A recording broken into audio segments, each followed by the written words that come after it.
5 सप्टेंबरचा तो दिवस माझ्यासाठी खूप महत्त्वाचा ठरला. सकाळी सकाळी 8च्या सुमारास माझा मोबाईल वाजला. प्रणव देसाई बोलतोय का? हो बोलतोय सर. नमस्कार, मी राकेश काडादी बोलतोय, भविष्यवेधचा संपादक. मला सुखद धक्काच बसला. भविष्यवेध हे सध्याचं आघाडीचं नियतकालिक आहे आणि त्याच्या संपादकांचा फोन येणं ही काही साधी गोष्ट नव्हती. नमस्कार सर, बोला ना. मी आवाजात शक्य तितकी नम्रता आणण्याचा प्रयत्न केला. आम्ही भविष्यातील विज्ञान ही थीम घेऊन एक विशेषांक काढतोय. त्यात भविष्यातील मानव या विषयावर तुमच्याकडून एक लेख अपेक्षित आहे. निश्चितपणे देईल. कधीपर्यंत हवा आहे सर? मला आतून आनंदाच्या अक्षरशः उकळ्या फुटू लागल्या. 8-10 दिवसात दिला तरी चालेल. माझा ईमेल आयडी व्हॉट्सअप करतोय तुम्हाला. Okay bye. मी ओके म्हणायच्या अगोदर फोन कट झाला. मी मनातल्या मनात टुणकन उडी मारली. खूप मोठी संधी माझ्याकडे चालत आली होती. त्या सानपाला आता दाखवतोच. मी संपदाला म्हणजे माझ्या बायकोला म्हणालो. तिलाही या बातमीने आनंद झाला होता. सानप सरांचं काय मध्येच? तिला माझ्या बोलण्याचा संदर्भ लागला नाही. अगं, त्याचा भविष्यवेधमध्ये कुठे छोटासा लेख आला होता तर माझ्यासमोर नुसता फुशरक्या मारत होता. म्हणतो कसा, काय लेखक महाशय, विज्ञानावर 2 पुस्तकं आहेत तुमची, पण भविष्यवेधमध्ये काही छापून आलंय का कधी? इतकं सोपं नाही ते. भविष्यवेध हे दर्जेदार नियतकालिक आहे. तिथं प्रत्येक लेख छापताना त्याची छाननी केली जाते, त्याचा दर्जा तपासला जातो. मला प्रचंड राग आला होता, पण कुठं मूर्खाच्या नादी लागायचं म्हणून मी शांत राहिलो. बरोबरच केलं तुम्ही, असं म्हणून संपदा किचनकडे वळाली. इतक्यात तिला मी म्हटलं, संपदा ऐक ना, उद्या सॅटरडे आहे. तू आणि वेदांत 2 दिवस बाबांकडे जाता का? नाही म्हणजे मला एकांत मिळेल. संधी आली आहे तर उद्याच लिहून टाकतो लेख. संपदाने नकार देण्याचं काहीच कारण नव्हतं. आई बाबांकडे जाण्याची चालून आलेली संधी कुठली मुलगी सोडेल. शनिवार माझ्यासाठी स्पेशल ठरला. मी आंघोळ वगैरे लवकर आटोपून तयार झालो. एवढ्यात पांडुरंगाचा फोन आला.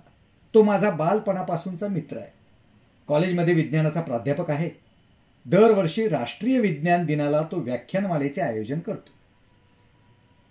यंदा तू व्याख्यान देशील का? विषय कोणताही चालेल, फक्त विज्ञानाशी संबंधित हवा. पांडुरंगाच्या विनंतीला नकार देणं खरं तर माझ्या जीवावर आलं होतं. मी त्याला म्हटलं, अरे यंदा नाही रे जमणार मला.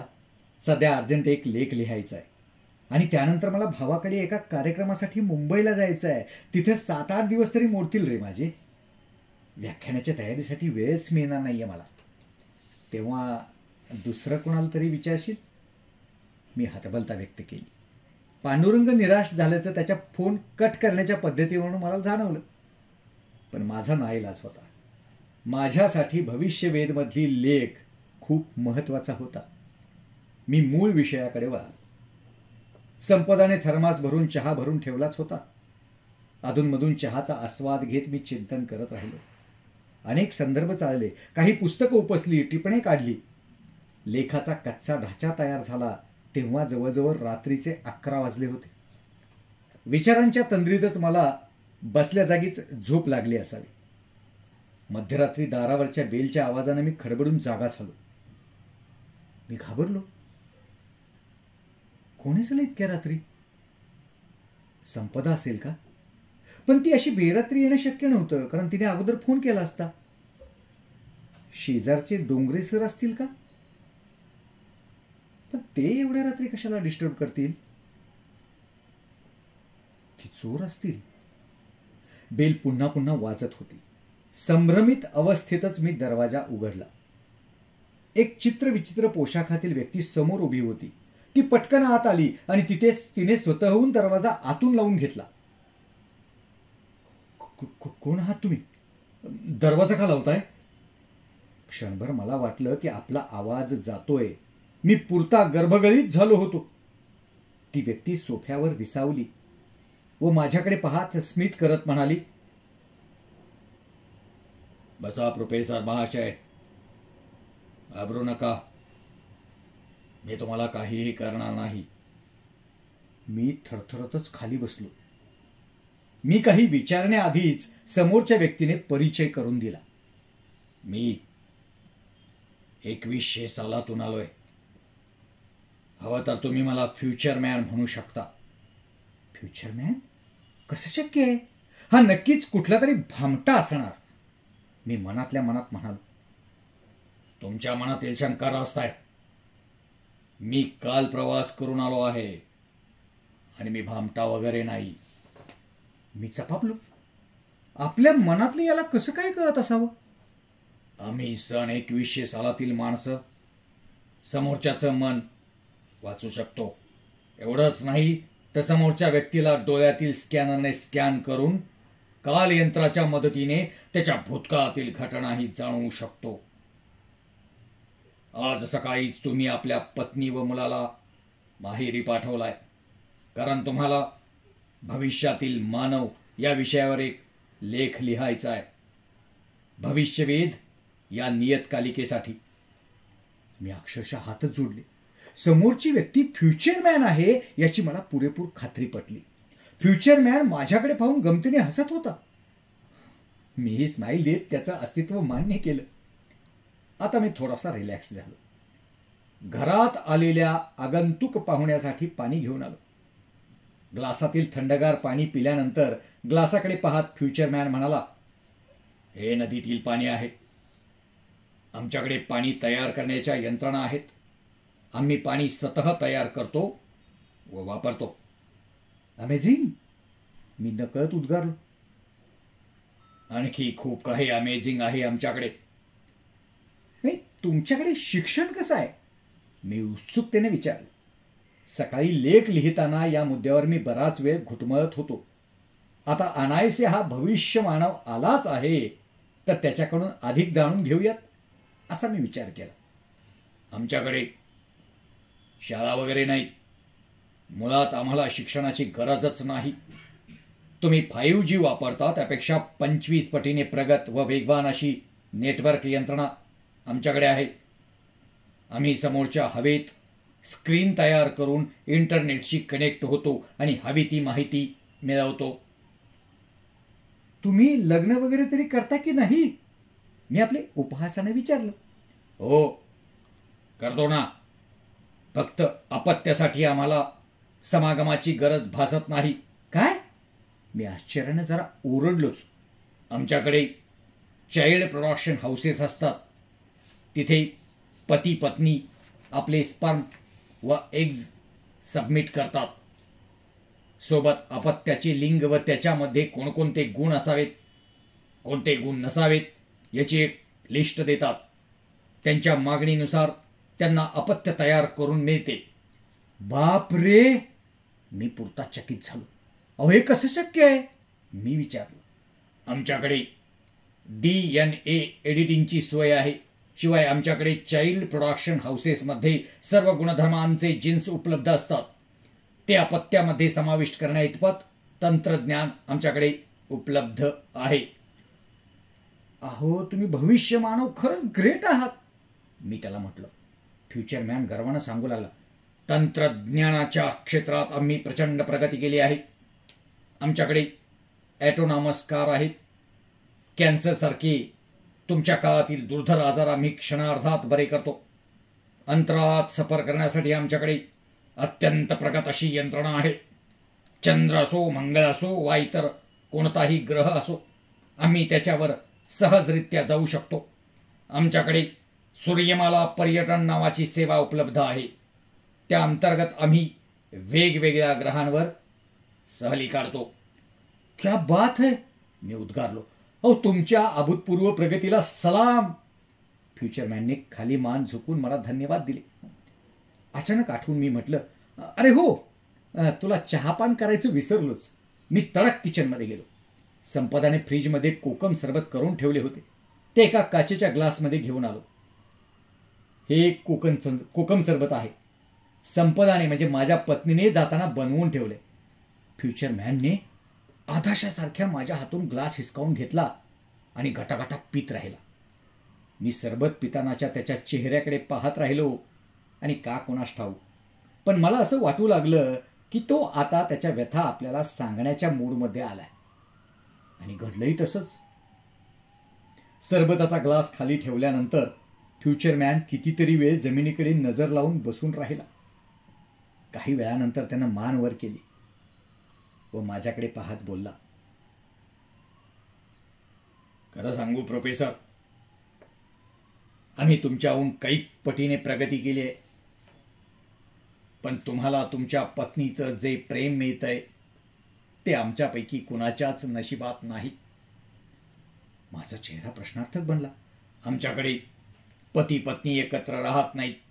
मुळात अपत्य निर्मितीच प्रोडक्शन हाऊसमध्ये होत असल्यानं त्यांना तशी गरजही वाटत नाही.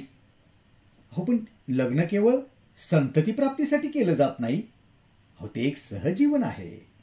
एकमेकांसोबत राहणं, संवाद करणं, एकमेकांना समजून घेणं, सुखदुःखात सोबत असणं, असे अनेक पैलू विवाह संस्थेला असतात. मित्रा, हा विचारच आमच्याकडे उरलेला नाही. तंत्रज्ञानातील अत्युच्च प्रगतीने आम्हाला यंत्रवत बनवलाय. अतिसुख माणसाला लुळपंगळ बनवतं असं म्हणतात, ते खरं आहे. तुला एक सांगतो, विज्ञान कितीही प्रगत झालं तरी आईचा पाठीवरून फिरणारा मायेचा हात आपण कधीच निर्माण करू शकणार नाही. त्यासाठी साक्षात आईच हवी. प्रेम, माया, आपुलकी, विश्वास संगणकावर कधीच डाउनलोड करता येणार नाही. मी शांतपणे ऐकत राहिलो. फ्युचरमॅन बोलतच होता. प्रोफेसर, एक लक्षात ठेवा, तुम्ही कितीही प्रगती करा, पण माणूस हा माणसासारखाच राहायला हवा. त्याचे यंत्रात रूपांतर होणार नाही याची काळजी घ्या. आमच्या काळात कुणाला कशाचीच कमतरता नाहीये. माणसं ऑनलाईन घरी बसूनच जॉब करतात, भरपूर पैसे कमवतात, हवा तिथं फिरतात. चंद्र, मंगळ, गुरु असा कुठलाच ग्रह त्यांच्या दृष्टीने दूर नाही. अत्यंत प्रगत तंत्रज्ञान त्यांच्या हातात आहे. अर्थात त्याचा गैरवापरही सुरू झाला आहे. स्मार्ट चोऱ्यांचं प्रमाण वाढत चाललं आहे.